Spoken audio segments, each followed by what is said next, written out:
দেখছেন বন্ধুরা আমাকে রাস্তার কি অবস্থা, দেখো ওদের রাস্তা মাস্তা সব ডুবে যাইতেছে, পানিতে তলাই যাইতেছে। আল্লাহ জানে কবে ঘর বাড়িতে পানি উঠে যায়। আরে মাহবুত এনে যাবো কেমনে?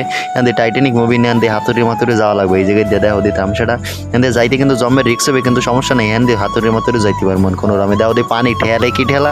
আরে মাহবুত মনে হয় পানির জোয়ারেই বাসায় লই যাবে। দেখছেন মুখ রাস্তার কি অবস্থা, আষাঢ় মাস হইলি আলাম আল্লাহর রহমত এই রাস্তায় দেড় আড়া যাইবে না। কাদায় কাল শুভ শুভ গ্রামে এইটি থাকতে মন চায় না। কাদার জ্বালায় একটু বাইরেও যে বাইরের কোনো সিস্টেম নেই। দেখতেছেন রাস্তার কি অবস্থা, এককালে বেহায়া বেহায়া এককাল অবস্থা। দেখতেছেন এর মধ্যে আইডে যাইতে যে কষ্ট হয়, রাস্তায় ঘরের মধ্যে দিয়ে বাইরেতেই মন চায় না। এবার তো বাইরে যে ঘরের মধ্যে ভালো লাগে না, এবার ওই কাদা কুদা ভাঙ্গে ভাঙ্গে বাইরে পানি পুনি ভাঙ্গে ভাঙ্গে ওরে গোষ্ঠী গেলেই দেখো দিয়ে এই জায়গার অবস্থা। পানি ঠেললি কেমনে ঢুকতে আছে কোলার দিক, দেখো দিয়ে বাগান সাগান সব গেছে তলাই। এই হিন্দে ঢুকতে আছে কিন্তু কোলার মধ্যে কিন্তু সব পানিতে ডুবে গেছে।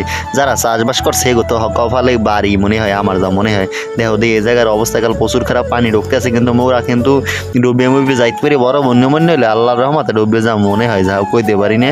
বড় বন্য হলে রাস্তাঘাট সব ডুবে যায়, আর এই রাস্তা সব ডুবে যায়, এই রাস্তায় দাঁড়াও যায় না। দেখতেছেন মগো মেইন রোডে দিকে উঠতে আছে। আর দেখতেছেন এই কিন্তু এই খালের কিন্তু গোড়াটা কিন্তু এই জায়গায় দিয়ে কিন্তু পানি ঢোকে, আর মগো গ্রামটাও সব তলাইয়ে যায়। দেখতেছেন জোবা কিন্তু হবা লাগিয়ে গেছে, কোনো রকম পানি ঢুকতে আছে। কিন্তু কদিন পর বড় জোবা লাগলে মনে হয় না রাস্তাঘাটে রাড়া যাবে পানি যে ভরিয়া। মেইন রাস্তায় উঠে গেছে কিন্তু এই রাস্তা দিকেও চাইয়েন না, কারণ এরা এদিক মুক্কা না, আর সরকারেরা সব ঘুমায় বুঝছেন।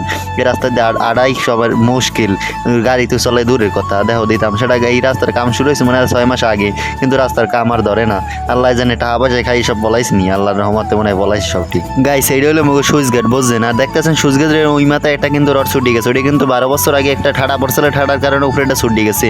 আর এখানে যে সোর তেমন যে নাম বেহেরে বাসায় লই যাবে, এখানে কিন্তু আমরা নাইতে রাইতে এই মাঝে সাঝে দেখতেছেন এই জায়গার অবস্থা। পানি কিরকম ঠেলতে আছে, মুখ গ্রামগঞ্জ মনে হয় ডুববে যাবে সবকিছু। এইটা হলো মগ গুদি কেটার ব্রিজ বুঝছেন। ব্রিজ প্রায় ওভার যাইতেছে, দেখা যাক কি করা যায়। একটু ঘুরে ফোরা দিয়ে আবার বাড়ির দিক রওনা দেবো। গাইস বাড়ির দিক কিন্তু রওনা দিচ্ছে। দেখতেছেন এখানে যে একটা গোল্লা চড়তেছে খালের মধ্যে, আল্লাহ জানে এর মধ্যে যদি কেউ পরে হেয়ার উঠতে পারবে না পারবে, আল্লাহ জানে বেলাকুলের মতন টাইনে লই যাবে মধ্যে। কতক্ষণ পর ঘুরে ফিরে বোঝেন বাড়ির দিকে উঠছি। এখন দেখি বাড়ির রাস্তা মাস্তা তলাই গেছে। আরে মা বোধ কাঁচা মাছা দিয়ে হিন্দে যাইতে হবে। দেখো দিই তামসাটা বলে লাগে এই তেরা যাইয়া ডেইলাম সামনে তো সময় পানি এলে এখানে আলে না। দাও